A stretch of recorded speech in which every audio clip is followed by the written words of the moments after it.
Thanks for having me on, guys. Brian, you have yourselves a starting before we talk about this game, let's talk about the news right now. You got yourself a starting quarterback now? Hoyer is the guy over Mallett, yes?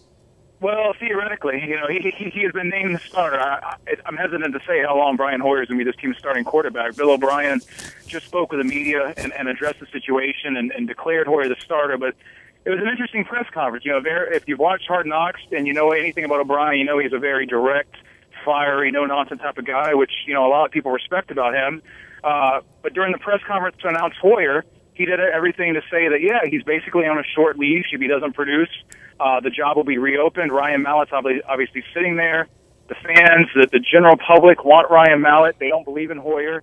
So Hoyer's not just, going to have to hold this thing down. He's going to have to basically audition every week for this job. And for a team that was 12-4 just 2 seasons ago, made it to 9-7 last year with 4 quarterbacks, they continue to have issues at this position. And, my God, what would it be like for the Texans to have someone like Peyton Manning where you could lock in every year? They just do not have that at this position with this team. Brian, you could have had Peyton Manning. He wanted to come. He wanted to come there. So. You turned him down, Brian. Yeah. Look back on that. Very true. Yeah. Have everybody look back on their lives at some point. And go. We told Peyton Manning to go away. Don't come down here. Or don't play down here. I got to ask you. The one thing that has nothing to do with anything, and you've addressed the most important issue.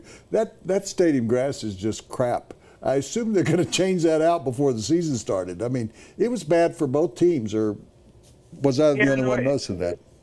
It's a great point. It's been an issue for a long time. They're in a tough bind with it in the sense that they have an open roof stadium, but they close the roof for 90% of the games.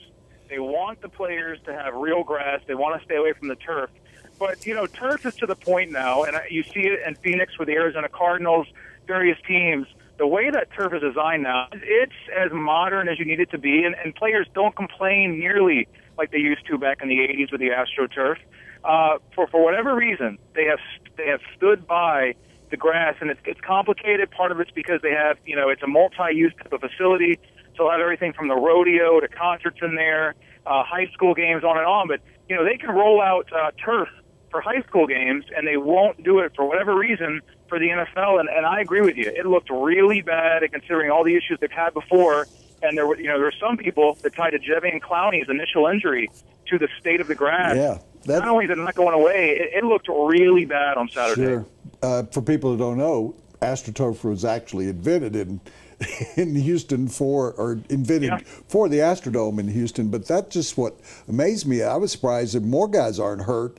And I felt, I mean, I go back so far with the Broncos when they used to go to San Francisco and the turf was so bad and they'd get 3 or 4 guys hurt in preseason because of the turf. And I thought, man, they're not doing the Texans any favors with how that's just eaten up. But that is good to know. It would seem to me like Seattle's got artificial turf because of the weather out there, and you're absolutely right, Brian. It's made out of old tires, and it's really progressed so far that it's very difficult to tell the difference between real grass and the artificial turf anymore. So. Yeah, it really isn't. There were people in the local media, more of the blogger types, and the kind of the radio people who aren't as clued in, but they swore the Texans were going to go to the modern artificial turf this season. They get away from the grass, but they just won't do it. They continue to stand by it. The team president does, on to the owner, on down. It's a little bit out of Bill O'Brien's hands. I think if Bill O'Brien had his way, they would go to the turf, but they've been doing it for 13 years now. They continue to stand by it. Some of it because of the politics might be a little out of their hands, but it doesn't look good when you have a modern stadium. You're going to have the Super Bowl next year.